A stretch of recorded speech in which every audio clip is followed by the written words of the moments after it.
kamira Tesirate kamira Da halandi fakiteira Da halandi fakiteira Kesbe hale min zane Kesbe hale min zane Kesbe hale min zane Kesbe hale min zane Kesbe hale min zane Kesbe hale min zane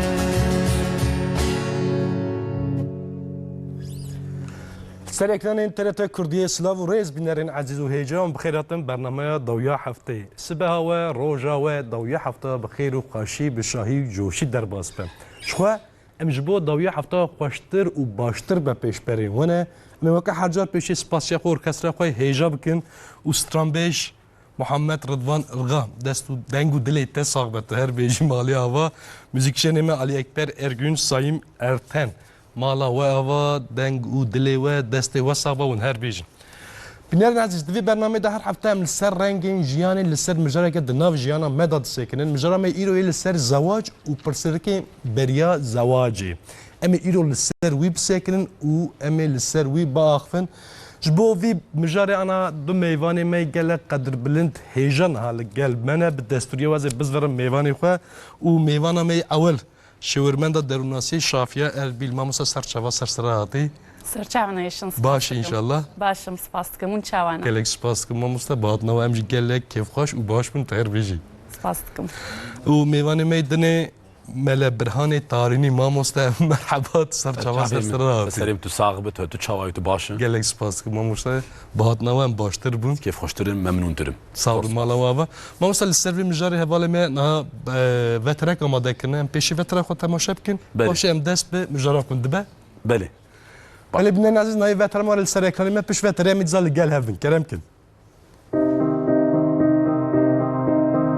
زواج ده حیاتا انسان ده پیواجو اکه گلک مهمه دی اسلام ده جی زواج و مالبات مقدسن و لسر حق صبر و مسئولیت تیدانین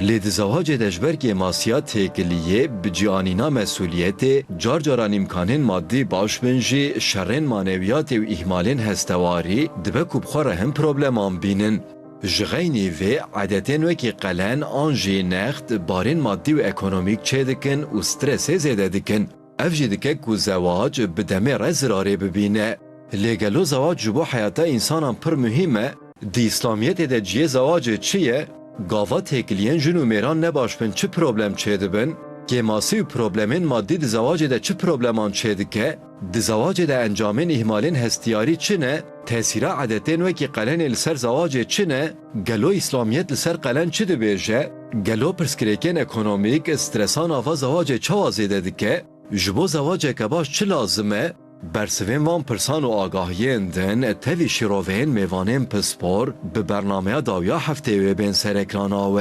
داویا هفته دست پیدکه دوباره سلاو و ریز بینرن عزیز و هیجا و هم دیزا بیجم بخیراتن برنامه دویا هفته امی ایرو لسر زواج و پرسکلیکین بریا زواج امی لسر وی بسنن گر هونجی دخوازن لسر وی مجار مرا پیام مساج خو بشین کم بریا تلفن ریا واتساپ مرا مساج و پیام خو بشینن نمره واتساپ من 0526 657 5362 از دیزا دوباره بکم 0526 657 5362 گر هونجی آماده بین ام دست به مجار خود کن ما مستهم دیزا دوباره بیجم بخیر هاتن سپاس دکم ما مست زواج يعني جبو انسان اشتكي پر مهمه اشتكي پر حوجه انا بيشي مصاد دست بيكن جبو گرینگیا زواجي مصاد دست باشه من دست پرسکرکی زواجي بكن بری کو از برسف بدم انا زانم دیو باوی من تماشا دکن زا تماشا نکن ben تماشا لگورا ویلو از بیجم مهمه انه مهمه چونکی جواک همه دخوازن کو مروف مالباتا که چه بکن زواج خو مهمه وکا کنها که ستران بیجه ما ستران افقیت ایران گفت تیدا افدر باست بود بیجن کس به حاله من نزانه یعنی ام چه خوازن ام خوازن هنک به حاله ما زانبن یعنی زواج چیه پاروکرنا جیانه و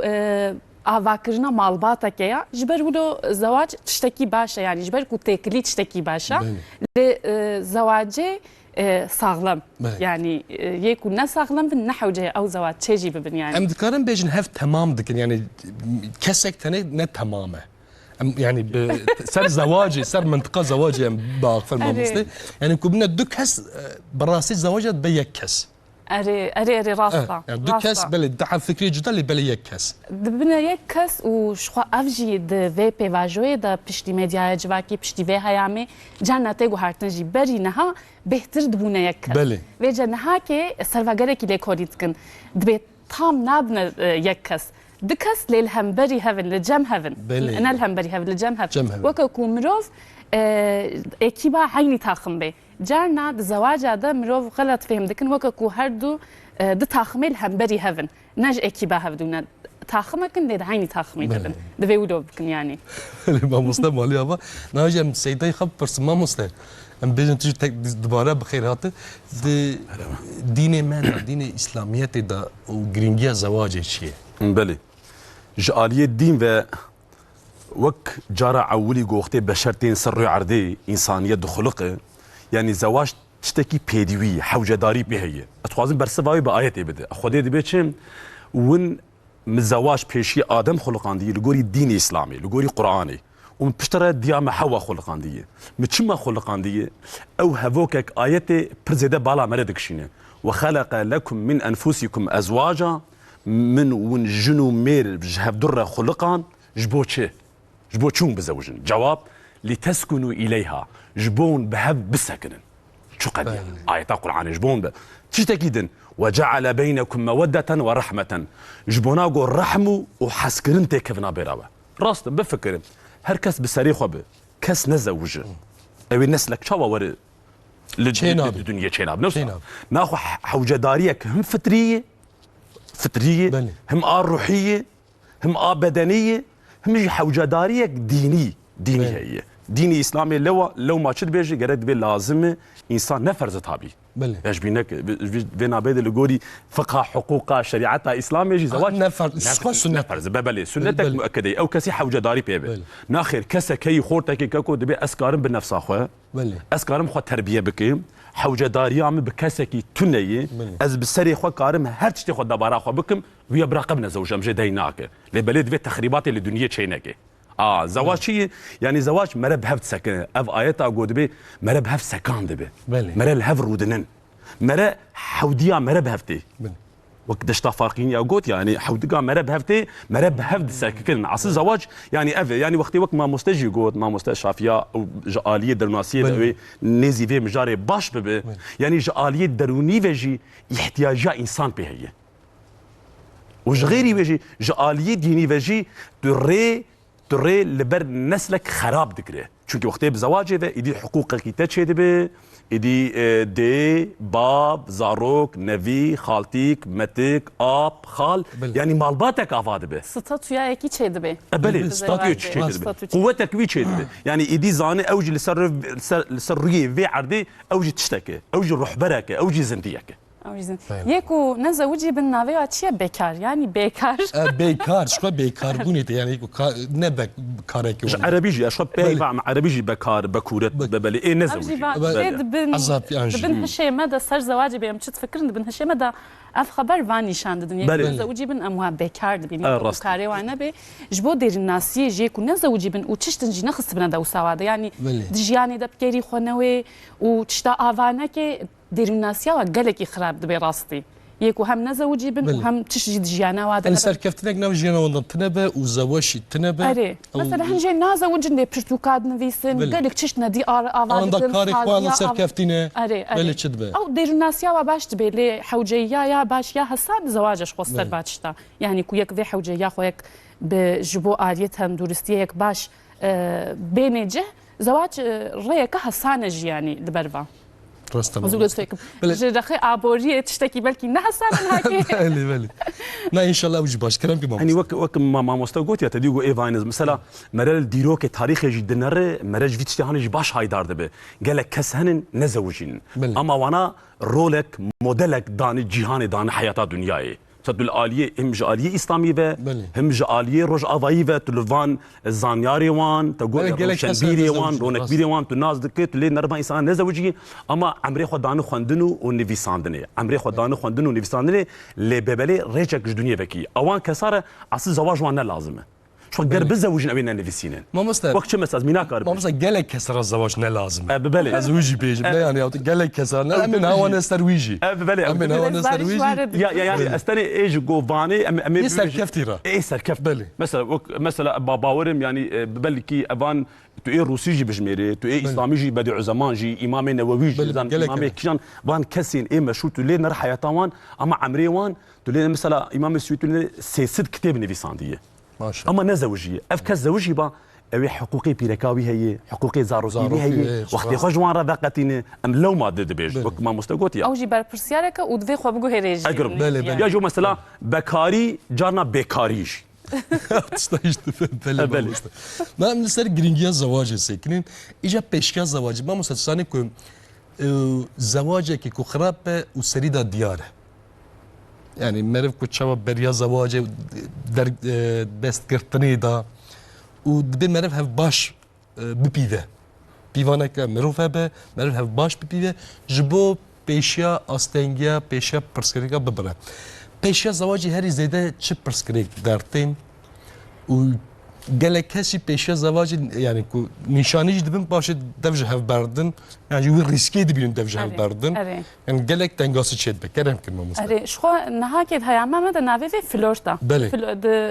دما فلورتی ده هفدو نستکن بر یعنی ها فلورت نبو نشان دادن دست گوت نوع دست گرتی گرتی و يعني ايش درگیسی يعني درگستی اره بله. و دوی پیواژوی ده هفدو نستکن کنال گوری هفبن زانبن کو ای زواجك نسغلم و آذابه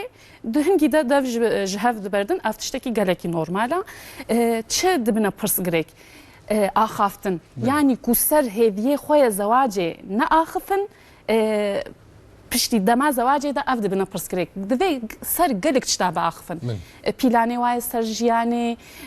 فکری وای سر زاروکا پیلانی وای سر کاریره و جیان لگوری وای چیا نه چیا زواج چیا نه چیا دوی سر وقت چتا و سر هدیه خوا هر دک مروف چقا باش بيشتغلن چترا اما قالك جارا بترسهن كو بيشتغلن چونكي دبيجن مثلا خبرك هاي بتركي دبيجن نكاحتا كرامات var يعني د نكاح دا كرامات هيا ناشتغلن دبي شخوا تشتكي باش زواج واف برسكريك ايش خورا و چارسر لا خدا چارسر به و چارسر اري جارنا ولود بله جارنا ولو نابيج يعني دبي سر هر تشتي بيشتغلن و جاليه ابوريه وجي دوی خو آماده بکن گرگ جاره خو آماده نکن دبیجن مالبات و آریمکی بریان ها مالبات بهتر دناف زواجی دبون یعنی مالبات هر دک مروه اوجی چتکی باشه جبر کو تجربه خود شانی وادکن جبر کو پشت گرتیه ددنوا اما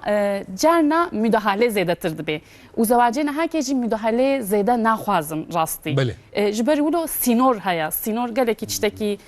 گرن که هفسنگی لازمه دبی سر مالبات خوجی بيشتغلن امي تشقاسي هلين كو مالباطا ما بكويناف مدا ان نكويناف مدا و برس غريكي خو بدي كوج مالباطي خو بيجن بيشي هردك مروف دناف بيرا خودا قاربن چاره سر بکن گوش تشتکش دسته وانوی وقت تجربه که وقت کویک بوا بشه وره کارن جواره بیجن جیانی بله ما مستم وی پرسه عالی اولی بیجن تا عالی دینی بیجن پیش زواج تسانی اف دبینن و درگیستی دبن و اسلامیت جبوی درگیسپونی چه دبیجه ما اسلامیت نت براقه تشكي استاذ زلاله بله اوك ما مستكرم كل بهاويه اسلامیت المكافآت نر كرديم ده هنكفتي بله زعما تركيم ده هنكفتي يعني دنگه هنكوفي هفن بله بله هنكوف اسلامیت دبي هفسنگی بله يا هفسنگی نوسد بله يعني هنكفتي چاواي هنكفتي برسوا برساته اف يعني غير كسكي نيتاوي زواج هبه دبي بيشي كاغالو اوي اي بير بزوجه يا ا بير بزوجه تشج اليه مير تشج اليه جنيفه او مالباطاوي اوي الهبكن اوي الهفنكن اوي قالوك امي ببيجن اوي قارب باري هفدو هلجرين يا هلنجرن يا قالوا اوي قارب في حياته جيانا هاني بهفرة إدامة بده دوام كرين ياجي ندي دوام كرين لو ما إسلامية ببرا هنكفتيها بتشوا يعني يكي قد بربرسيارية نزاني كاركي نكي أو شغلكي نكي أو بيزي هرم أقيزك تقوي جهاتي جير تقوي أخذي كار بينم يكو برا نشغلش خون رجال دوديا ترخوني مات بش خوني جا فقط خون هفدناك لو ما إسلامية بيتشم وقتها تشو خاص دفيتو جيرانا برسي تج مالباتي ببرسي او مالبات لغوريتي نلغوريتي حتى حديثك بيغمبر صلى الله عليه وسلم بمناسبه في مهار رمضان دي بيرك يعني نبيرك انسان نبيرك شو زي بيرك شاشتي فيمينو سا امام مستشفى بكي بخير بو غيرك امنت بو بابا كاسه خريبتنا بل تدير تنكح المراه لاربع انسان وقتي يكهر جبر براني جبر براني دي اسلاميتي دي عولي نيتا زواجي ديك جبر زلامه لو ما هرتم ياغوتي جبو شات شات زوجاندن يعني وقت مرد شي بيرك كي تخوازي كاتشك كي قيزه كي جبو شات يا مرج بو مالي بيت خوازن يا عفيك مالدار زنجين ازيبين اخ كيف انا صدام الزواج بله ده حديث پیغمبر از حديث بكردي جوشي رو بك يا جبو مالي بيت تي بيبر زوجه يا جي جبونا جو عشيراوي البي ولا مالباتك بزنه ستاتو هي مالبات سبيرو تشتاق بمبي ني اوي خلاص كي اوي مخدي دركب تمام يا جبو يا جي جبو خشكاياوي البي ولا افقيزك بدوي قال لك تقوي خوشك ادي جبوي بير بزوجي هروها قال لك كسن بفلورتيجي وقتي بهفر ضا خفن براني فيتشتي هاني سيرفيس دمي سيرفيس دمي ياجي تجبو اخلاقي وديني ياو افقيزك مالباتك باكي منوري ملايين هنكفي ماي اخلاقي وان خوش امكار بزبا اما بيخمر تشد بيش داويه دبي يعني بيرك جبو فانت شات يزودن فسفر بذات الدين تريبت يداك تو باخذ الدين رب زوجي وشاغي اوي دستيتا دوله من ببه شوا نايوي معناوي نقو باخذ شكرا نزوجي با زنجير نزوجي با عشنا برافاناجي تهبه بلي برافان خصتاجي هبه لبلي براقب نبي اخلاق به ده ما باخلاق يعني هاري جرينجي ده صار اخلاق دين وقت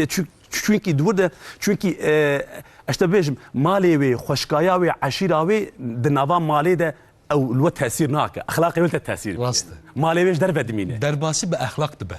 چونكي تي بهذا رابروني ولا بهذا خبر ده وني بهذا خبر بده وني بهذا بس ساكن جبوي پیغمبر خدي توصيه دك امش توصيه الخورطه دك او كسي من تماشا دك يعني وقتي وديت جبونا جو زواجك بدائمي به براقب مرب يكا باخلاق خوش هروها اقيزجي وقتي لاوا كدي بلا يكا هنكفي باللغوري بله يجي صدمونش يا مستيا لواغو يعني جن يكي تشوا بخازن اوجه هكذا اوجه منطقه عيني ببلي اوجه وقت دش لاوا كي تخازي يجبو مازغني وتي اما وقت بي حيره فيا لغوري بني از فيا قارب بهفره دفير ريده بمشن از فيا ميل هبكن ماجيه ما افرنقاسي ما حياته ما اخلاقي ما اويل هبنر وتشغيب هبدر بزوج يانا اجل ونس بها في برد نزوج ما مستمقبن وان سالين دويز بردان جالك زيدا بيا سربي هجمر روج بالروج زيدا بل زيدا خوياتكن از باورم بتسريدا هف بزانبن بهف رباخ فن وكيماسي هف باش بزانبن ويتحمل وانجي هف زيدا به جالك جرا راستي سوربريزاتي يعني بس زواجي جالك جرا سوربريزات يعني ياود بي هف نو صابو بله خب هواكي دندن دانش بله خواود ما بستم زيدا وانا واسني بره حوالی مسترک بیجه بس ترانی همی پرسی خبر دوام کن کرم کن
بردار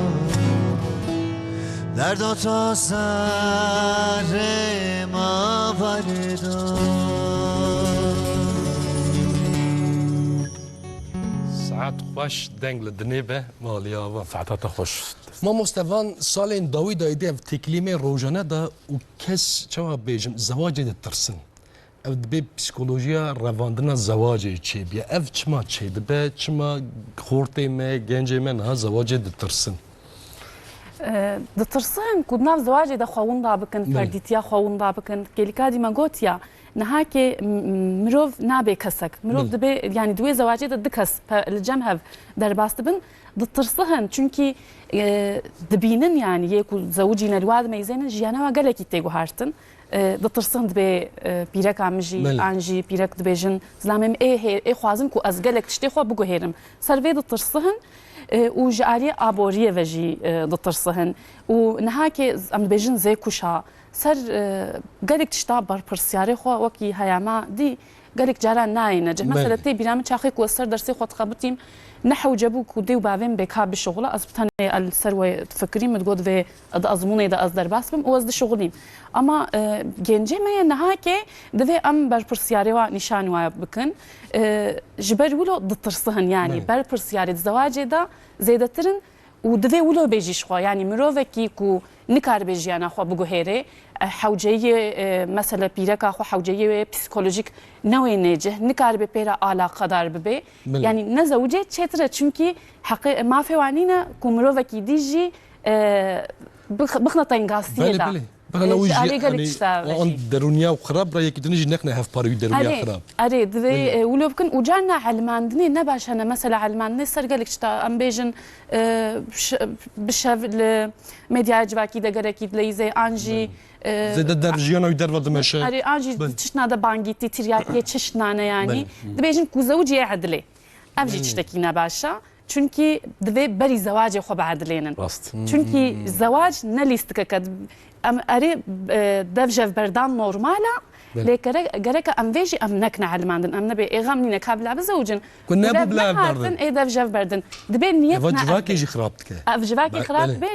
جارنا جواك تشتكو باسبور دبيجن وغلط فهمدكن انجي باسبور ويكي ليكي كيم دبيجن تشتالي زيدا ناكن جبلو ازغلك انجي هنا قوتري وان تشتي كاري وان ويب كاردينن ويب كاردينن يعني كو از ميديا دا از دشتغلم ازغلك جاره خبر برسياج دبينم از بيجم ازي في بيجم ملات اي جوي تشدرخي عجيب يعني از ناخوازم تشتي غلط تخن اري دفجف بردان نورمال لي نيت جيد في ندفجف بردان بي يعني دبيش بيشي نيت او بي كويك مالباتك ابابك وراستي د چاندا مدجي دبن هشيمه دا افهي ام دخوازن مالباتي بباريزن ام ناخوازن دفجف بردن مثلا ليسانسا من سر ديروناسيه و بيشتي ليسانس يجي مپروردك قستا شيورمنديتيا مالباتي عائله danışmanlığı سر فيجي مخواندنكر جبرولو قالك مروف يكو مثلا مالبات انجي بري زواجي وانجي بشتي زواجي كو بفدچن دينا جم بمتشاورن پرورده يكو مستاندي اف شاني مكرن يعني قوتن دفي مروف يكو هات نجم و بوشيورين دفي ونتربن ونخوازن بكا بلا دف جف نبردن لغوري وي اسبرسا وشيرتا بك يعني اف دفي بن هالشيء مدى ام نتربن اوبجيكتيف بلي شقا ليسانسا من سرفيجي بي دوي مزالي دا كودمرو في الجام بن يعني از ناخوازم دا جبردن يعني از باسبورم جي از خوازم و بارزم از بكا سي چار جاردي هاتبانا قالو وي اف برس چار سركن بلكي يعني اف دبن هشيم دا جهه چونكي ام باسبور جيبن ام نكارن خوش چاندا خو زيد بكن از بويزانم لفيك جوخرجي شفاف بي ويكو بمشاورين ام جوارجي شفاف بن از في جوارجي دبيجم از بي راستي دبي از نوتربم لين هاكي از نكارم نوتربم از خوازم بهتر ون ورنا جمهف جبري ولو ون بهتر كاسر في بيشتغلن تاني قهداري شيرتي من تاني نكن از برصا جوادكن والسلفا ون بفكرن ون قرار اخو بدن بيوني دفجف بردن انجي وني ببرز وجن انا يعني چانداما افا يعني ام خوازم مالباتا بو باريزن افتشتكي باشجي از نكارم بيجم نباشا جبو جوغا تندرستي مالبات حوجاجي جبو نفشي نوجي حوجاي موجي بيجي ما مستتاغو يك الزواج بن دبب ميناكين باش فرما تكليا جوهريه چاوا بيما مستغوري بري اديم دنا خدنه جنجي ميرجي وزواجي خو نرازينه و پیشنيار ناكن پیشنیار نکن. بله یعنی خورتانا پیشنیار نکن زواجی ام فرما زواج گوهری و تکلیه گوهری یعنی ام زیده او ترکید به بنجیل ام وصابون ام زیده حیاتا خود پاریزین گرینگید نه حیاتا خوشی اره bencillik و bireysellik. Bəli, kesayeti. Cudana kesayeti are rasta ad ve hayame da ve sistema kapitalista her card bejin te geleki mühimi. Mesela reklam etişteki ki am bejin reklama ka telefona ke dedin de bejin te ve telefoni haqqı ke etişteki mühimi te kasaki başı. Anji mesela roja heskirine sevgililer günü reklama pırlantaya dedin de bejin win ve haqqıkın yani her car ve mesaj edin ama peşit پیشیل خو بفکره بر یعنی ها زیادتر ام لجواکی ام دفکرین مال خو نتفکری بلکه افجی نباش بو لیان ها کیجی از بیجم گلکی نباشه چون که تحملات کسیب کثیره نمایا دور دا جغنی فردیتیه بنجیلیک جی در دکوی دبی مروف نبنجیل به یک فردیتیا خو بپارزه لی و بنجیلتی را یک بلو غلط نکی افشتکی باشه تحملات مروف اثر هفدون نمایا و بر یعنی ها مروف گلک مدل ندید دیتن مدل که زواجه دیتن دگو تمام دوی زواجه ده او دمکی نورماله نهاکی گلک مدل بینن گلک تقلید هنا بخيرا ميديا جباكي بقى تلفزيون بو قالك موديل هنا جبر ولو الهفدود ميزين وأوزان بيجن أوزانتي أو جيت هيتن أري يعني لتشتي مكمل دقرهن يعني سندروم كايا سندروما أردكاد بيجن كويك الأردكاد ميزيني لصار آوي دمشن تقاولو خوش دمشن أم كداوا نابينن أما عيني قمرا دبن آوي دوا دكشينن بيتشقا لنجيوات شغلي يعني دميديا جواكي دجي ام تشتي خوش دبينن ام مثلا ديمان دبينن ما ام ديمان دبينن ادي مثلا مروفك انجي مالباتك دچنا بيتلاني دچنا تاتيدي واني خوش پارو دكن مروف الهندروي خول مالي واد ميزينن بميز تقاجيانا واخوشه الوي دري عاجز دبم بريكو هرنوي بطلاني بريكو هرنوي تاتيلي بيچقا كد ديتنا بلكي ام في نابينن ام تشتي دید بینن یعنی مدیا جواکی جی تاثیر نباشت که سر زواجه اصلا و بیج مخابن ری بله هر سامن دراستی وصاح الركبات اخفي وقالك باش وامجي كونسنتري اخافتري وما بزن برساقو بشكي ما مست قالك كاشي بباندورا مالباطا خد زوجن دي بافي يعني ومزنوي بزوري ودنا زواجي ويان يا بيدلي خد زوجه ام همش بو جناجي همش بو نقطه كور بكد بله هناك بيدلي خد زوجين بباندورا تاثيرها هناك سر جواكي مثلا جواك بيقف حيانا هن زوجين نزوجي وبس قال لك كاسي جوان قوتنا خلاص من دشند زوجين مقابل هناك راستي باشاتين هناك راستي نباشاتين اوجي يعني مرنكاره بجواز سدي باش ونباش به يعني اف باندور يكو بالدلي غوري دلي خو نزوجه اف تشتكي تشوا در قهول ما موسى است پیشی از ویان نت ببیجم یعنی دوی کسک بزوری بدلی خو کسی نت زوجانه اف تشتكي قناها انا بيجي برسل بلا وبعدين ما في تماشى يعني بالبراستيج يعني لغوري اسلامت يعني دوی بجبري بزوری چه ناب چونکه او مالباطا لسر زوری و جبري بي افاكرن او مالبات فلشاندي او جهه قتل إذا تقز ما تيخه الشيء وما كسينه وكاوي ما مستة دي قوت يا تدي قوت قال لك جراء مثلا مرد بعيب جبو بردان شد بقوت البامجي از بخوجي از نيزي واندم از ناخوازم قوت الفقتينه اصل اتشتكي وي فتريد في نشان داين زين شيء يعني بيغمبري خدي تشواد بي صلى الله عليه وسلم بيجم ابغض الحلال الى الله اتلاق تشتي اللي باخذ حلال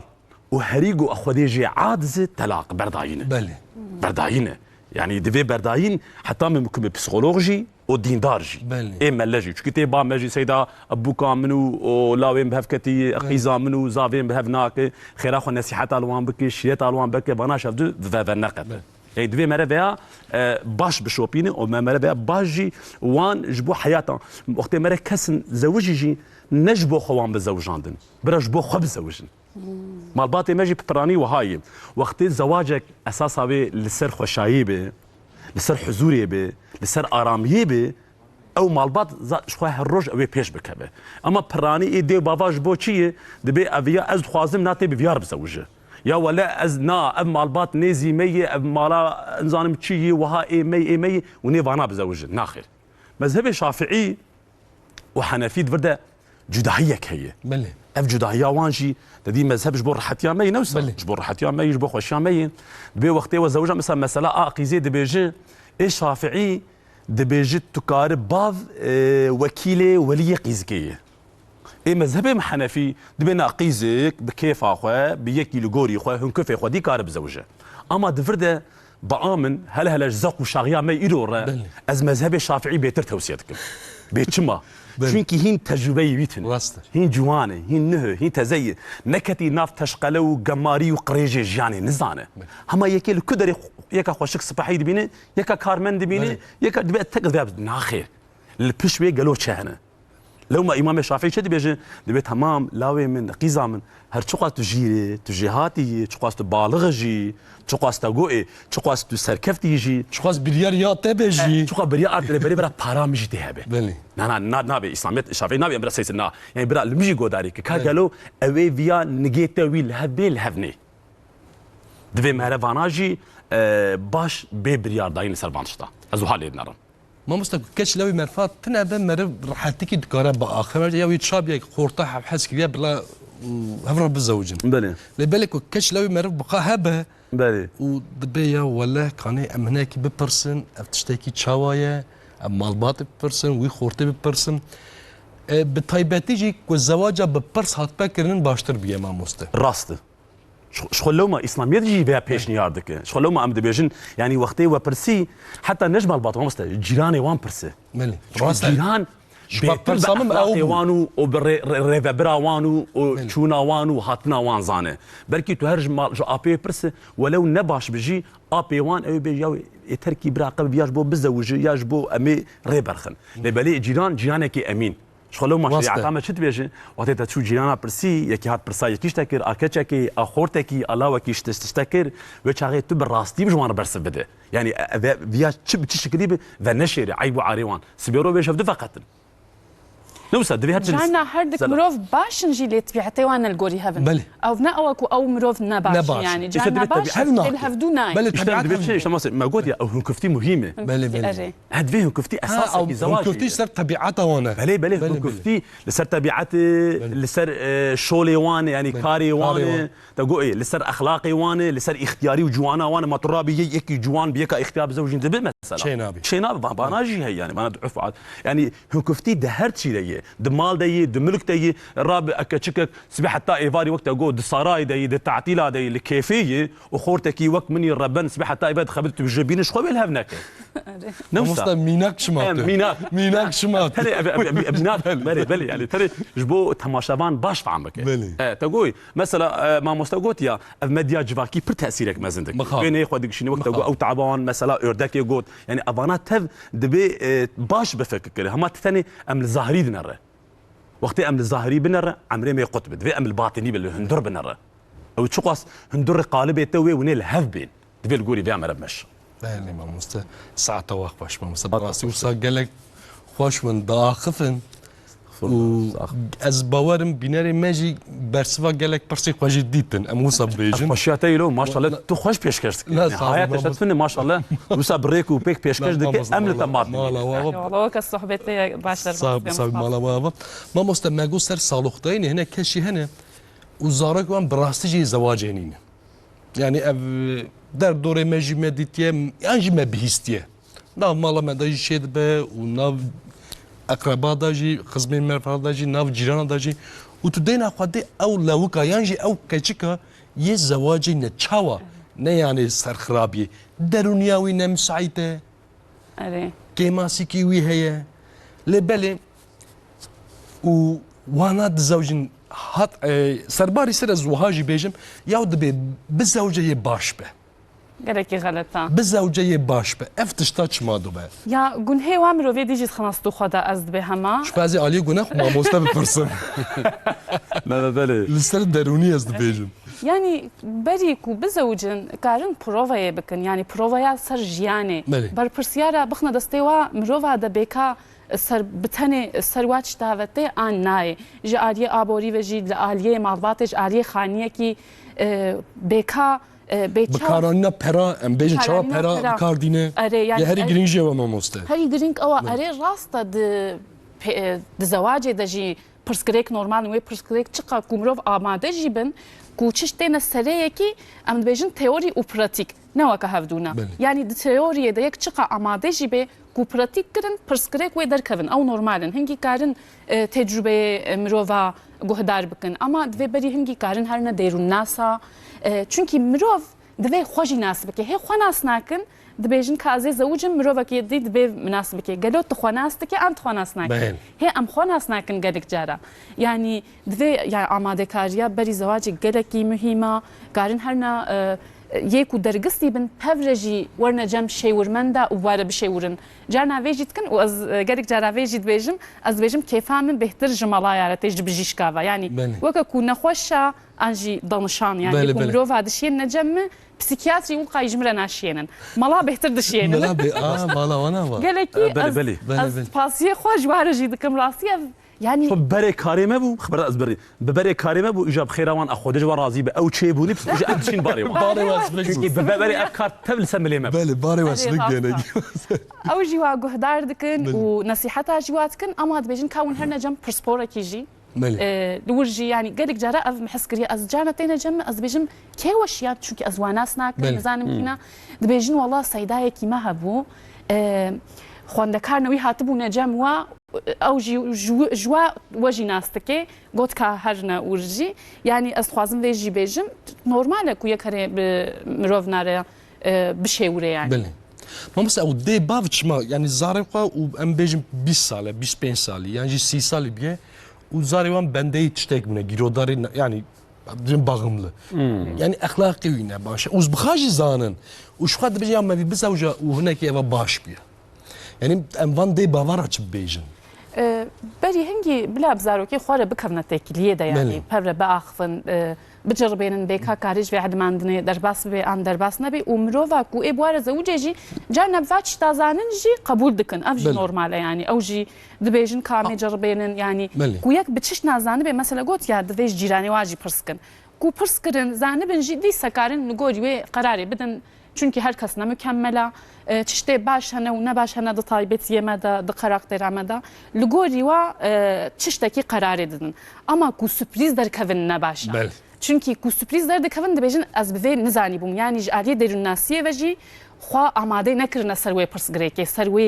wê taybetiye ser wê karakterê yani ji ber wilo ku berî hingî her tişta bi tiştekî şeffaf ji hevdûre bêjin çêtir e yani mirovê ku destekê digirin jî carne mesela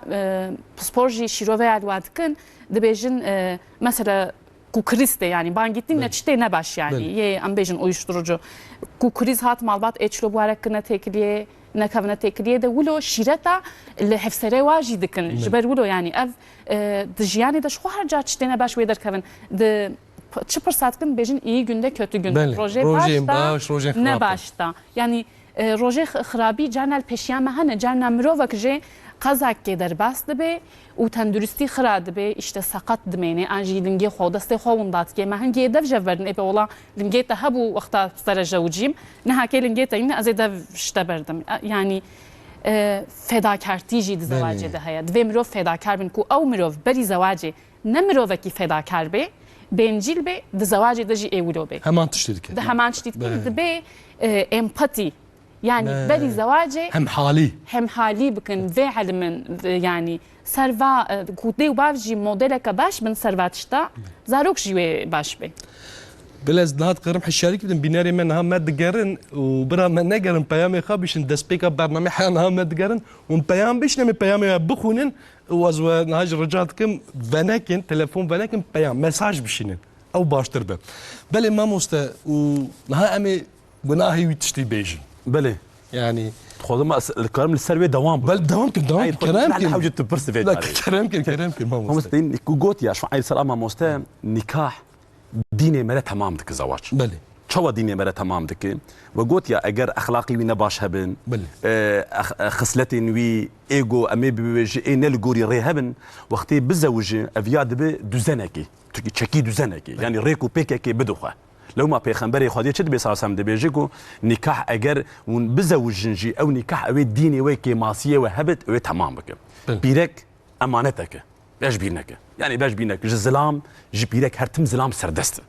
برا باش بالا خو بدني يعني ام تشب خوازن ما مسترول هناك جوهريه انت من دويدا جوهريه مور بي رولي بله. مسؤولي يعني جبر زلام قوتك وي هي بله. زلام هيزك وي هي بيرك شفقتك وي هي حسياتي وي معنوي هي برزيدي يعني دايك وساي دايك بله. تو بيج نقد نبيج يعني سلوكاتيه باف كاربك دايك نكاربك لو ما پیغمبر خودی دبیش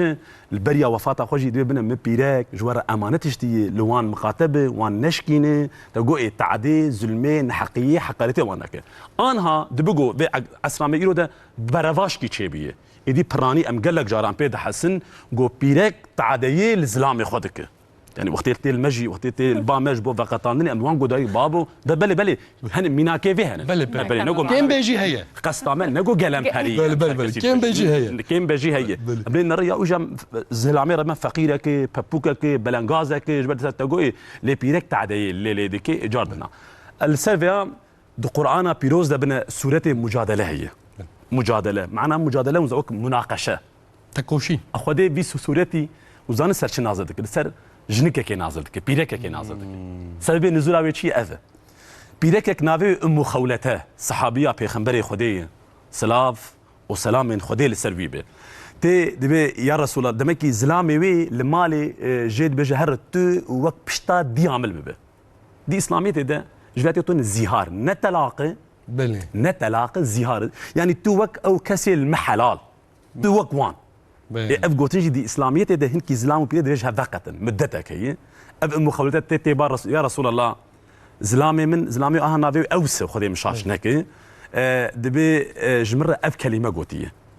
رسول الله دبي هر دبي لغوري ازانم بنا لغوري ازانم اخدي لتا حرام كي يدي تنكر جناوي يدي ونهبدو نحلاله اف جنكا يا رسول الله بنا تشدام دك اوس زلامك اختياري احتياجاي بخدمته هي اجبالي هرم كي خدمت ايبك رسول الله جاردن دبينا هر اخودي لتا حرام كي دجا فقتياي اما اب مخشوقه مجادك يا رسول الله بنا دبي اقرا مش فقط از نقارن بالشغل زاروكي مني برشي بي اويج البدري بي خدمت ببينه وزلامي ميك يجمع حزك رسول الله جاردن دبينا وش فقتياي المخوش البيش دبي والله اجي ناقتم بنا المجادله يا ويش خلنا نافي سوره مجادله او كسي او كسي جو مراغ دكن بلا سورتي مجادله فك في سورتي بخينه مجادلك وهذا كدبي والله يا رسول الله اجيب ناقتم حتى اخذي جور ده حقي مثلا منو الزلامه مد حكمك نازنك اجيب ناقتم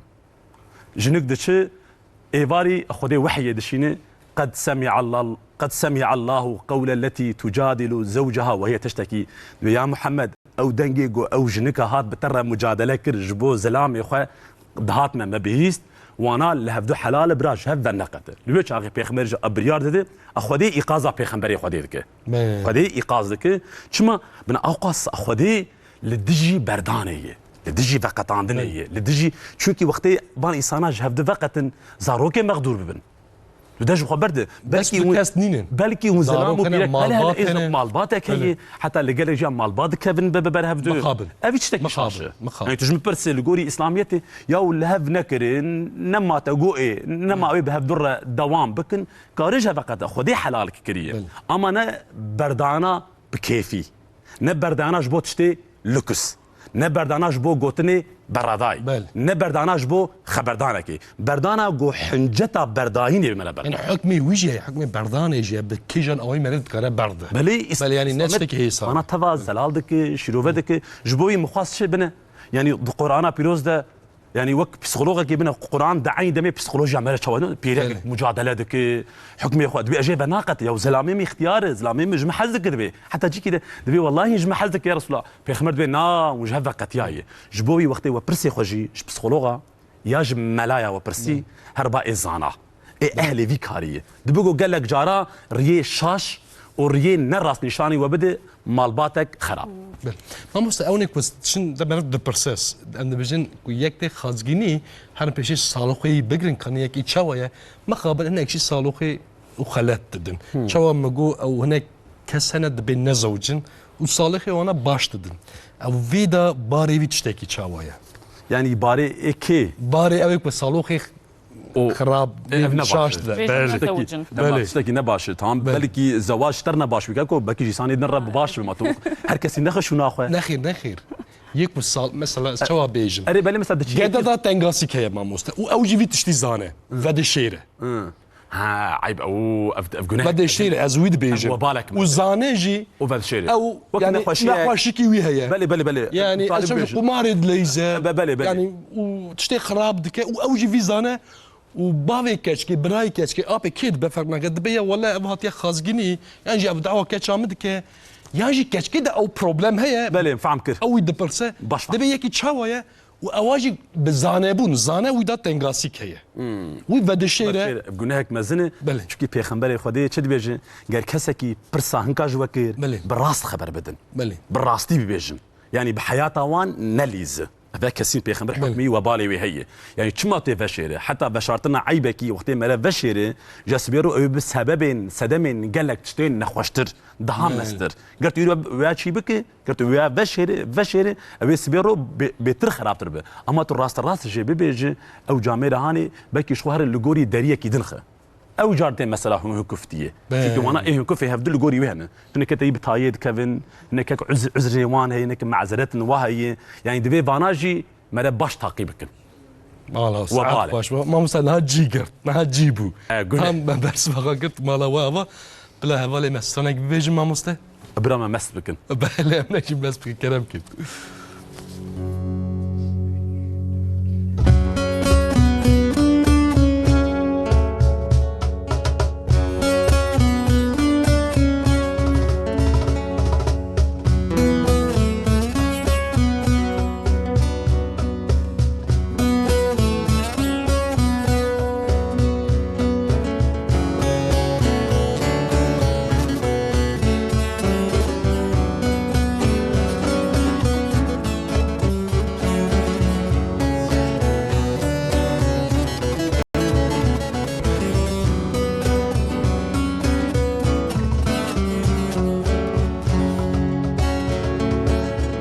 شترت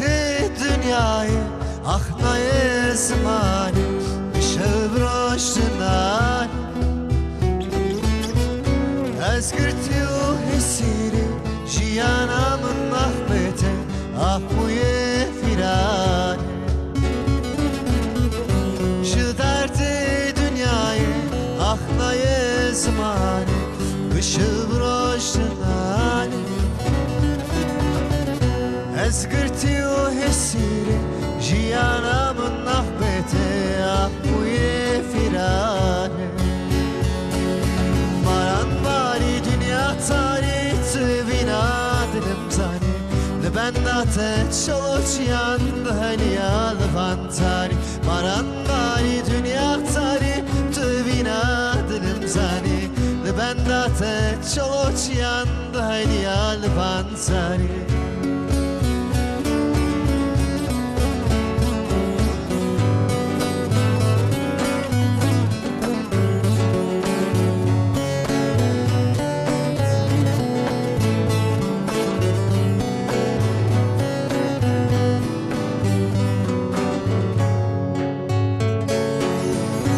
Demdiçe devrandıçe ah inadelim naçe Hemu derdimin naçe Khirne maye dünyayı min bi hasret dünyayı Çavim benda temaye Demdiçe devrandıçe ah inadelim naçe Hemu derdimin naçe Khirne maye dünyayı min bi hasret dünyayı Çavim benda temaye Maran bari dünya tarih tüyvina dilim sani Benda tet çoloç yandı hediya livan tarih Maran bari dünya tarih tüyvina dilim sani Benda tet çoloç yandı hediya livan tarih Maran bari dünya tarih tüyvina dilim sani Benda tet çoloç yandı hediya livan tarih Maran bari dünya tarih tüyvina dilim sani Benda چلوچیان دهنیا لبانتاری ساعت آوا خوش مالی آوا مستيرو تفانان نقاندي يفان سران بيجيرو ولا ما مصاب بخاه البجارتنا قالك ستاني وقاشي البجارتنا مال آوان آوا دستي دبي در بصاغبه ما مثلا نابرت مشكي بورم خوش نا اهنگا بيج اجبر قران موسيقيه بله مملت زان ام هر كاري على قدر دبن ما شاء الله نعرف خوسا موسيقيه بسيكولوج هي نقوي وترينرتي هي ما مثلا ناف جفات ام ناف جفات ناف يعني موسيقى يعني اهنگا بيج بر خوش يعني شوازاوي قال خوش از خوش بر قصيده بيج ومولود خان لو ما بالي اي ما لا ابا ما شاء الله ما صار تليكي ده هنرك هي ساعت آوا خوش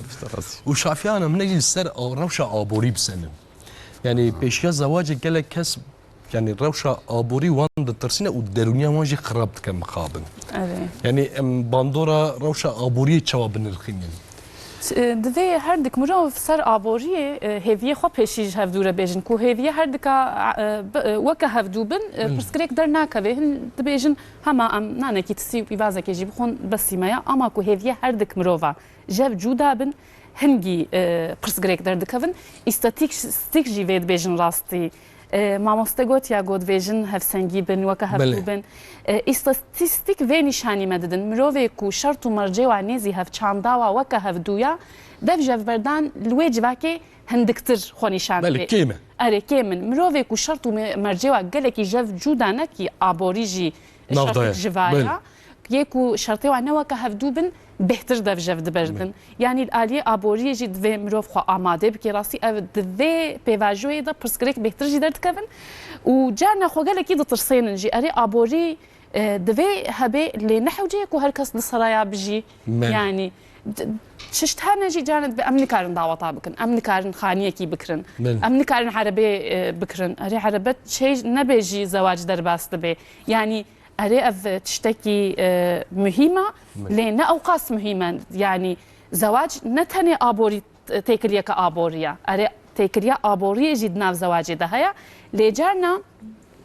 vêt bêjin dibêjin ku mêmûrek bi mêmûrekî zewicê ev tê vê meعنê dibe ka em pev em karin bikevine taksîtê krediyê de وقت دبي هالبيمانة شركتها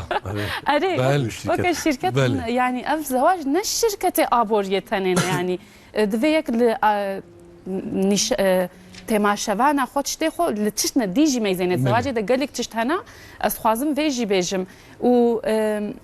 هەلبەستەکە هەلیل جیبران هەیە سەر زەواجێ گەلێکی کێفامژ وێ هەلبەستێرە تێ پچکی دوودرێژ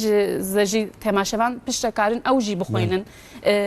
هەلبەستێوی سەر زەواجی و سەر پەروەردەیە زارۆکە گەلێک تشتێ باش دبێژێ هەلبەستەکە هەیە دبێژێ زارۆکێمە çocuklarımız yani ya سەر زەواجێ vê dibêjê dibêjin win yani jin û mêr win weke di darê çinarê ne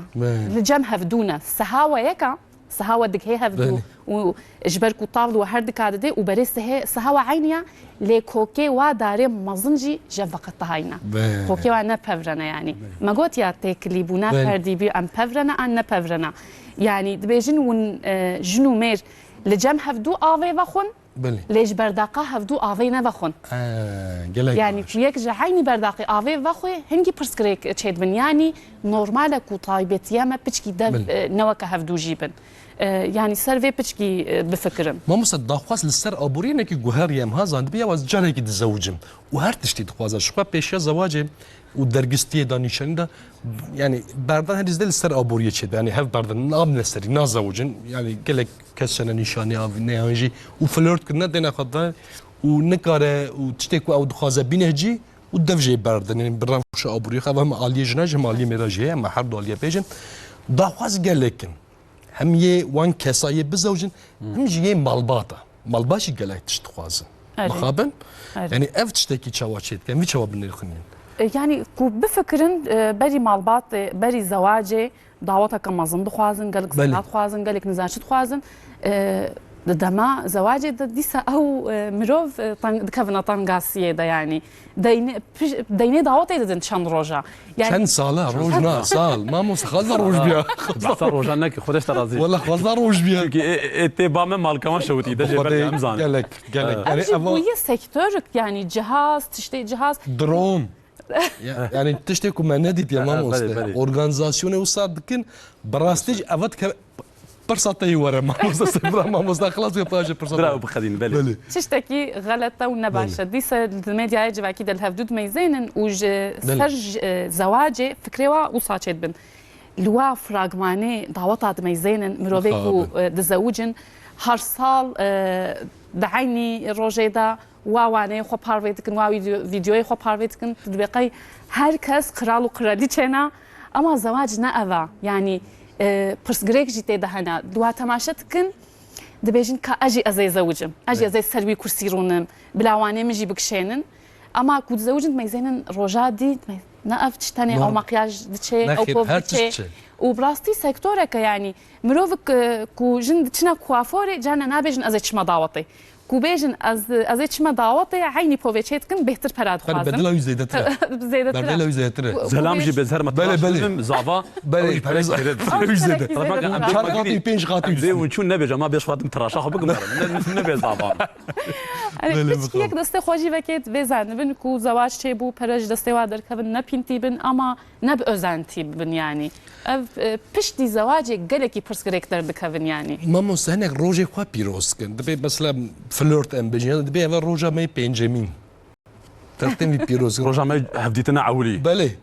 اشتبه حفتك ما تمام بو تشلي ماش تمام بو براستي دبي مامو ما قال لك ايه مريا حتى انا اعمل دجي امرياي يلعبوا ايه زواج جي زنديا بو مامو يا زنديا بو مريتشو زنديا كي و ام بيجن تكلفه الزواج بك باورغانيزاسيون كي مزن بتايبت يعني براستي قالك وبرا حوجه بويتشي هركز نكاره بقادينه دبي مرو بيفهم بك هذا اللي من دكاره ياوي هاي يا متنا درفت من ممكن ازفي بكم واوجي كويت تشتينك اخو كيم دبينه يعني مرخاندن وهيجابونا تيكيليا بسر خرجابوني بيا مخابل ماموستا اري هيç نباشا مروفنجي وقت شتادكن وديسا ديروناسيا ونلجه ميزينن هفيواي سر زواج نهاتن جه mutsuzun yani ne baxtavarın ve ne baxtavariya خوجي جهوالي خو دبشيرن بيجن وا çmata çenekir وي زنمت افشتر نكري دبي واجي گهدار نكن راستي çünkü mirov işte dinav balta خو وا پرسکريكا وا خريزا شاني واناكن وككو هر çeşit لجهه وي شاني واردكن mirov ديجي manipüle dibin yani dve hayameda herkes havdu manipüle dike يعني مانيبيولاسيون زيادة مروف دبي خو بقي هيجينه خو بخوينه خو هشيار بك سرقلك تشتا ومانيبيولينا بي و صد تخليطي حسكرني هنا نشانه زماني حشكرني ابجي يك جوايا يعني خالات نزاتش هنجي خالات اناك نادن لي حسكرنا خو بتشتنا دي نشان دكي يعني شغله مع الباطي دا اري هفدو دكن انجي خبري خوش هفدو رد بيجن انا كهفرات كن بهرا دارتن دقرن يعني قر ما شاندن جينا خو باروات جينا خو باروات كن يعني زماني حسكرني ام فيد بيجن هر كسي زماني وانا يو كهفدوا ام نكارن بيت جوا كفيدي بك يعني باندورا مديا جواكي مخابن زمان حسكرني بيا وخرجكرن مخابن بوي خشبون الرقلام بله مخابن يعني سختيا او دقدي بله بردوام ناك نماينده مصابج ما مستبر ساعته اف اسراف او شخ بله يعني اف دعوات دا بيش زواجي داخوازين دي بابا براستي يعني تشتي وصد خازن ولسته تدخل هي جرا بله راست اما من ازفي بيش اسراف برسم باش يجي ما مستعمل سر قلن باخ جي ويشوا كلام كي بيش سر اسرافي اسراف جبو في برساته بيش است قال لك سباستكم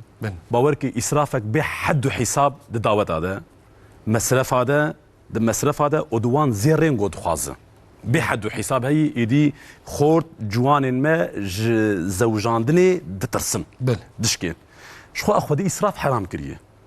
يعني شخو تدج دين برده هايدي امي دين هلين هيلك دن قوري عرفي قوري عادتي وقوري عقل قوري منطق فكري او منطق يعني اخذي منطقك عقلك دائما انسانه يعني تشما يكي نكار راهي 2 كيلو 10 كيلو 10 كيلو تشما ازي 20 كيلو اللي قرب سلم الليبي افزل كان وسا يكي قوتاوي ناقه قري ازيد از مصرفي وخرجيه واسرافك زياده هل الدعوات هذا المساله قوت ابدون صاروا كريتك بله ياجي جاب تروي دتشن بالايا بله. يا جي ان شخوك ما مستجي قلت شخو اجي تاني تمام دكم يعني ام هبدو تمام دك يعني شخو بله قالك باجي شوكي قالك مجار الناس بوي هلا د مثلا وقت دار خستتني اوي مالباتا كتشكي مالباتا كتشكي عاوت دي لستا خوي زير شيدكي بله هلا بس نزير ما مستاهل بله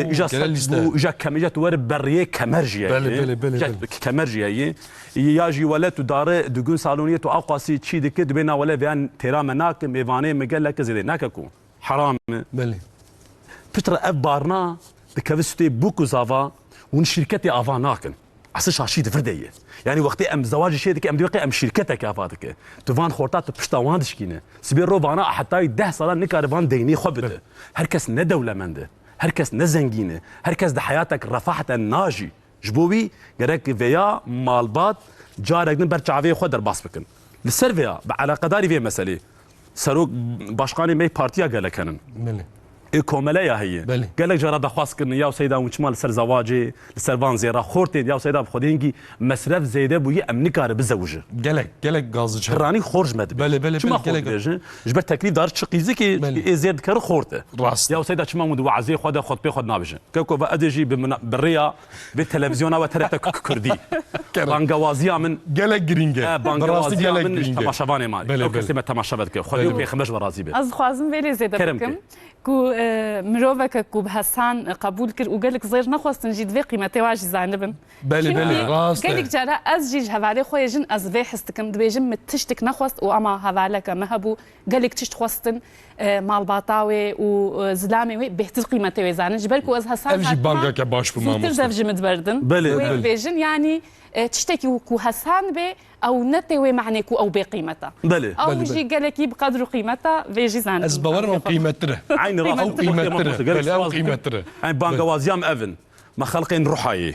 خلقين ميرديني خلقين ديار بكري خلقين حقارية حمونا خلقين شرنخي خلقين واني از بيتي سوان نخمي براني بانغوازيام جواناي الى اغريجي غير وزواج كرين باري فان خورتا جيجران نك زيرا زيدا جوان نخوازه مصرفين زيدا نخوازه تقوي مصرفي اي سرداري اي بنداري وتقوي اي بعليفي اي بعليفي اي اب اي خالو اي سرداركي واي بردو تقوي افجي بسمامي من يعني فان خورتات شعف شكستي لكن حتى انكر لو ما بيخنبري خدش بي صلى الله عليه وسلم دبيجي ان دعوتها باش جو مصرفاوي كيم بله عن دعوتها باش ولو تخوارن شكري ولو بحيوانك بيجي بله ولو بحيوان ناك لازم يخو الا تردق صالوي تقول المالج دعوتها خو شكت تقول الجندجي لتشوليجي نافشين كايج تدينه يعني الا قي اب مودرنيزمي يعني قي ام مجبوري ام لدو مودرنيتي مشن نخير من مهمه او بيامن دبي مرف غوري درفتي خب ماشي عرف عادتي بل عرف عادت درفت لغوري چاندا خب ماشي يعني تو لغند نحوجي تردغس نا ولا چما وانا كريكر امجي كريبك وانا قال لغاكي وها اني امجي وها بينه وانا نزانم اتقو اي قونفويا عربا وان اوقاس عربا كريبك اسرافك زيده بيخنبري خدي لدجي فياي لدجي دعوتين جو بشتا جوانا وخورتا دشكينه بانغوازيام اف برا ديو باف هر ديو بافك بفكري برا دستي خو دين سري خو خاص زواجك تشيكني برا زواجك مصرفاوي ان اصغري ان اكيم كي جنب برا قبويا جبو شوقوان عشقوان نشكي قلنا ممسا ساعات خوش مسرني قدار بكلم يعني دي قونا غضوي يمكن قونا غضوي كلام كده استي اخوينات توتني نكيد ديمو نكيد ديمو نجرك تبغري تستاني خوبش نكيد ديمو نكيد ديمو نجرك تبغري تستاني خوبش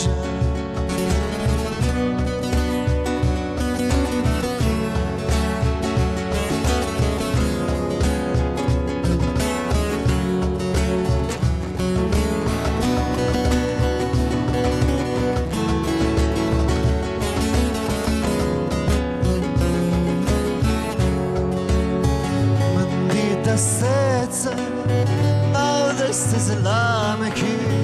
دلمت پر بشانه شبامت خمکه قرینا دلمو ایشه نخده دل سر بخاطرت مرنامن جدستي آخینات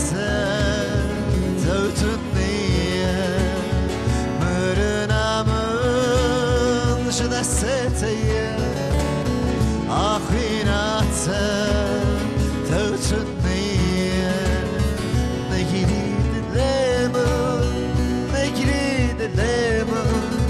نگرک تو بگیری تو سترانی خوبشه نگیری دلمون نگیری دلمون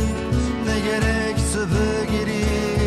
تو سترانی خوبشه نگیری دلمون نگیری دلمون نگرک تو بگیری تو سترانی خوبش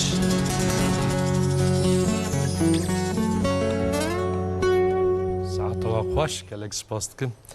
ما مستهنک تکلیج هنه گلک دریج ام بجن فلورتین گلک دریج و پاشی بریاردن دبی امی بزوجن و گاوا کن او وستیلی دخنه تیاخو دقت من نشانی دا دسپیکی دا و او کو اویندارا خواه کن سالان ناست کد دگوهره و پیش زواج تمامی دگوهره اف چما دبه اف تشتاقي تشاوية وهفج ناس تكنجي يعني هيك ظنم شش حف صلاة هفرد دركتنا ونشانة دفجة هف بردانة أري أفقلك دي تنراستي جبري ولو دما فلورتي كوقلكي دريج بين نباشا يعني çünkü dibêjin ku em zewicîn filan tiştê me wê êne guhartin carna vê difikirin ama meyzên kavaz zewac newlewa û carna xwerhet jî dibîn dibe tamam ev mirov kete destê min de yani berî zewacê bêhtir اقول مروف يعني بطيبتي بزمانك جناب وقع خافتناته راست بلي يعني يكو دمج برداشنكي بالا مكشان كرمكي دبنت الشيم ده دمكي افهيا وجانا جي بشتي زواجي مالبات دكفنا نابويتي كليه ده بري هنجي مالبات ندنا فيدنا دما فلورتي ده كو مالبات جي دكفنا فيدا هذيه وسر هفدوجي تينا غهارتن يعني çünkü demek ki gerek çeşnahatına ahaftım. Bejin hevdu nas tıkın demek ki gerek ki hevdu nas nakın. Çünkü beri zavace statü nainiya. Ku zavujin statü cehdete guhartın. Yani bu statüye be او statü الجوري متى تشمعني ام سري نهش يارن ama gerek çikema tevgere mete guhartın yani. özenmek am vêd bêjin carna weka ku dikevine nav malbatê de dibêjin ev yeka ne xerîba gelekî bi hevdûra alaqedar nabin yani ew xebera ku em dibêjin özenmek piştî zewacê jî divê dewam bike yani carna vê jî bîr dikin ku berî zewacê gelekî lev dikin û hij hevdû dikin û piştî zewacê pev çûne ku têne cem carna vas parteka didinewa ez dibêjim weka ku win فلورتي هفدونا هفدورا مساجا بشينن وكو فلورتن لدرفه بكفنا رانديفويه دا فلان ساعتي اميتشنا فلان دري نلجم هفدو خو اماده بكن مني خو الجوري هفدو اماده بكن بوبا خو تشيكن و ام بجنز دام تشيك كيجيرا بكرا و بيرك جيل جوري واجلا خوتكي و دتشنج درفه تشقا كيفاواتي مروفيك و افده 15 صاله زوجينا جارنا اف 20 صاله زوجينا دبيجن امزانن كو اف كيماسي بود زواج امدا اما ندهات تبيرامك وام في بكن بيجانا مقاله روجي بري ذكر ما تقول تجاري ما فلان تشتكر ما فلان تشتكر لي كاسينات قلت ما كان هاك يجي بكن ام زاروكي واجي هبن ام بيجن وي روجي زاروكي خدينا مال باطي وين بفر هرنج درفا دبي جارنا وككو نزوجينا وارولا بكن قالكي جاركي دي تتكويا وحسكرنا وزياده دبي حسكرن نورماله كو درجه حسكرني بيجو هارتن او قالكي نورماله لي ريزداري لازم ريزداري دبي هرجار هبه كو ريزداري جي كيم دبي هنجي جي دفجه دبردن والجوري قالك چاندا طايبتي زواجه تينا غهارتن نسي چار طايبتي هنا افناينا غهارتن يعني بجسارتك تزوجن اما بامباتيه دوام دكي يعني ريزداري وامباتي دواميه زواجره قالكي مهمه جانا افكيم دبني بس نزواج جبوت هيكليا هم امباتي ريزداري قال جرينج ما مستقبل بله جبو حمت هيكليا ما مستيغوت جو قدراوتي ده بنشتاج هبدو غشيرن نباشا بيشب هافدشن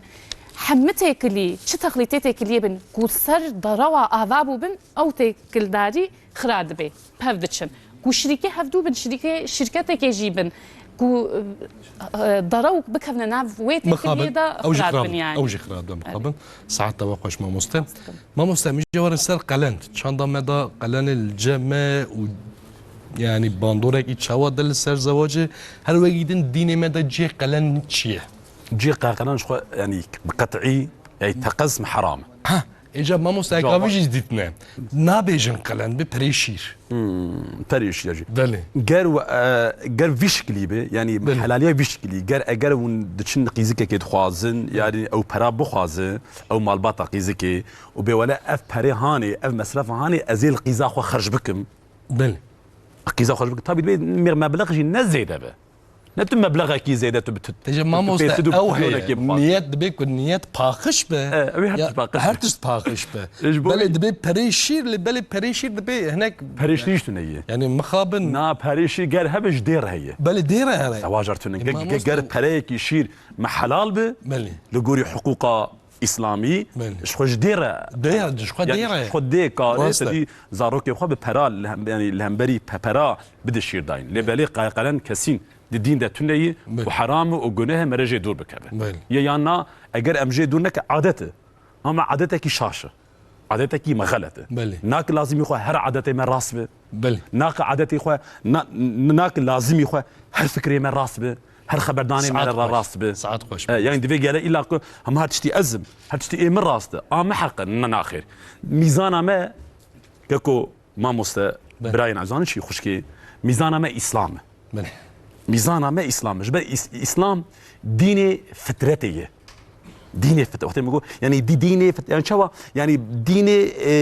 خلقاندنيه وقتی مرد زواج ده چه کاری ده کاری خود به ده تجارت ده ده حوالتی ده به تگوی ده خبات خود به پرنسیبات میزانات اسلام به تو بگلو که اسلام خودی و پیغمبر جمد بیچه امر به زواج بچه دکه تجمر حلاله تجمر حرام وقتی تو گوتیجی اسرافی دور کوه جقلن دور کوه زوری دور کوه تعدیل وان نکه تشتی خوی عیبی خو و نشری ببیجه هيبي خو فنشري ببيجه وقت تلقوري فانا هر شخوتي حياتك خوشك حياتك بحزور بسعادة تبدا دوامك نامات هرشتي تخو برنجك يدن تفقير بخو بزنجي نشان تنه خوشك بخو خوشك بدن نشان داين تقول يعني هنك اخويا تاين خصتي تاي برنا خوشي دي بابيتا جوانا عاد زياده دكشت ماري اما تدش باك كتشكي تخوسه ملايين دك شيرين دك تخوك ملائكتك دك ابي روكي درك ياجي جن همان تشتي من همان تشتي الهبري ويخورتك زلامي بك ابي دركبه يعني تشتي بشارتي ابي تف دركبه مره راست به مره درست به مره صادق به ما بس تو جيانك باروكي تو نكاري وشيري بله يعني ناي وشارت انت روجك سالك 2 سال 10 سال يدري يعني انجامي ده يدري بلكي افجي جوا حسكريت بيجي كومزاني بانا بلكي ديسا ما قبول كربانا ama وقت من نظام هاتنا قاپاندın ve bejin xabarı kay be aşkın gözü kördür geleceğardı beji ya ma çavi te kurbu ma takanedi والله كورة بشتيكو او عش خلاص دبي هنجي بينن زلام كابود غوتا مي غو ما موستا مي روجا بشتي زواجي ملي ميزاغا واقع ماوي كنا مغو ما ونتشبون ما هنده kurbu ma غو روجا tam korbi tam kurbi كو هرجار شكاله توبوك دلنگوي ده بو هيç mi نديت بو غود هندرو ده شكاله توبوك ندست دلنگوي ده مغو روجا كو وي خواست ما هنجي تانيت غودمك هنجي شكاله كبلن دلنگوي ده يا غو belki ديسا مقبول كرنا اما از نهاية فكرم ve اسخاباندما يعني درمناسيا وي مروفي خرابو بو بله بلا بتشتاجد بماموستا مقابل ماموستا السروان تدي مسرف وقلن وخرجوا بل ازي حكايه ثاني بيج مقتك اجياي لتركيا خورتك تابع خورت منازناك يكي ترك ربان قلت يكا ما كرد خوازه بله اي وقت ور ميرديني وروحاي برنادن ايفيان ممورك كارمندك استان بري معاشي بليه وجهف حزجي كرنا زباورم وقتی از چوم تبي افشوا چی بو از وقتی کی از دگگر خود ترکیه دگرم چو باجاره کی جم بحث کرد اصلا مثلا خو کرد گو یاو گو اشته مجاکی حس کرد بو گو پتر ام چو با مالبات يبدو الناس كبابو گو مدي لسته درخستن زيارات خوازي گو وانا جي البام قطعيا تنيه القرار گو وانا قطعيا البام تنيه جبوي او لاوك جبوي مصرفي جبو گجي قوتاوي رانه دگرد نکاریبو جوی حسکریا خو وقتیا نزوش يعني اميناك جو از بخو اجيام جمقوتي يعني افانا مخابن هي لو ما بيجي اسراف حرامه اسراف جنيه مصرفي وخرجيه دعوتها حتى ممكن بمرد دور بكفي يك ما طاقات او زيادتر مر بارك ندسب ندي او ما خدينا ما خدي القران قوتي ما لا طاقه ما خدي باري زيدي لسر قوتها مر مسؤول ببرسيان نابينه كما ام باري زيدي قوتها خد سبين سر حفده هم حالي قتنيه جبوي زواجي ما قال لك عمري وان كنا حتى 6 سال بري تشاوبنا حتى 6 سال ببريجي دين ما خوشكين ما تدي زواج بتي تزوجي ايدي ولو عيب وعاري وان شهبه ولو كي ماسيو قصوري وان شهبه بعد شرط زماني خد دقرتن شو تقول شوان برد عيبه ولو جارنا باذي ببراي وانجي تكليب بكره يا شوان هل وكي قبحتك بو لبلي فان صالي داداوي اجا فان صالي اجا زواج بيقبحتك هناك بصاب يا مخاف اجا زواج بيقبحتك يرو تزوجي سبيفت قته ها جبت تمل خرابيه وقت تملت ناس اغلم به نبريكو ما مست درستي يعني يا هري جرين درستي ناف براواندا زيتنا وهركز خافد الشير مخابن قولك ما مستجيجو مديا جواكيد بيامي بجين او هيفي وان نايجي دشكي ويك شي مخابن وان نفشي نو ممازن كريا هناك يجي بالبرسياري بنسر مالباطا وان زاروكي خرد بجن وتخرج دبجي بردا ورد بقد نخمد به يعني وي ريد ده بيش زاروكي بلي شاشه يعني ام نابجن بردان تشتكي قلق خرابه ونقارن بهفرا بيجي سرشافا سرسرا ودينا قديك ودرفتنا دي ناي يعني هناك شيء انا ما موصل تشتي خرابتكن بلي راس يعني تشتي قلق خرابتكن نل ريدكن بلي تشتي نري او مجبور ورا برضه بري اوش هبد نازكين وكو كرم كير فلور تادكين هبد خبر السدام زعفر لقافه شبر برين خبر دي افتشتي ازي شريتك ذنبكم شريتك ذن يعني دجيانا مره تشد برا هرتم رهبرك مرحبا يكي مرة في بشيو يكي راسي درست أمين مرة في بشيو بشغل مرة يجي باور به لازم برا واتشيد كي هرك كما شكي وقت يكي مرة روسبي يكي مرة ريبر يكي مرة سروك يكي إيه مرة في بشيو رهبه ده هر كاري خدا كاري بشيور زرار جشناب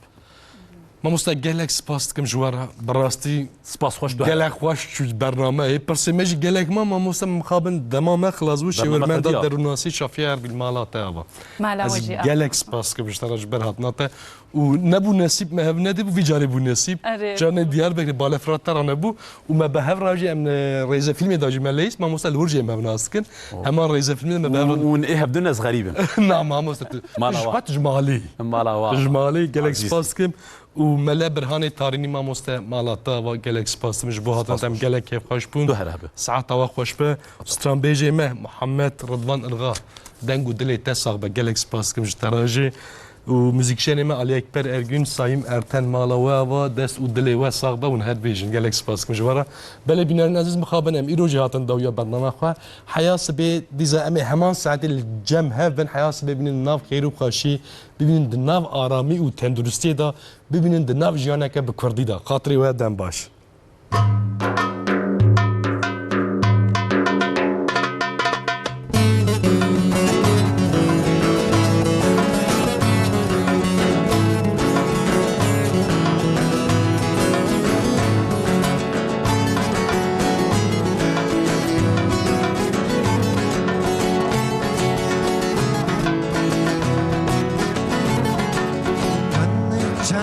Canne kulir kalma lafane Canne esmere berifane Canne kulir kalma lafane Ah canne esmere berifane La la la la la la La la la la la la la La la la la la la La la la la la la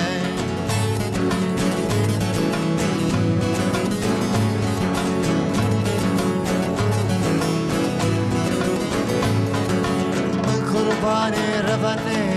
تاني دي قلني من قربان رفنه تاني دي قلني جنة كل كلمة لفاني جنة أسمري بيرفاني لا لا لا لا لا لا لا لا لا لا لا لا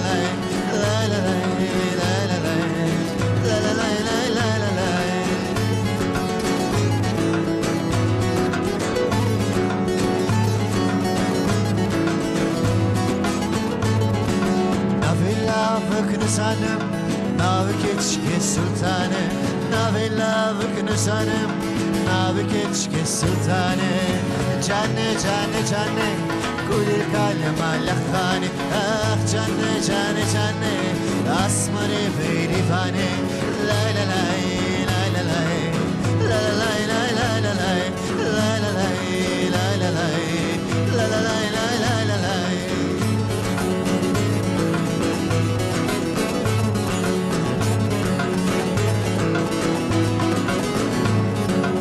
Pozgule kızım zere,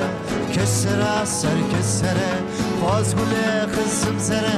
kesera ser kesere. Canne canne canne, kulil kalem alakane. Ah canne canne canne, asmare berivane. Canne canne canne, kulil kalem alakane. Ah canne canne canne, asmare berivane. La la la la la la. La la la la la la la la la la la la la la la la la la la la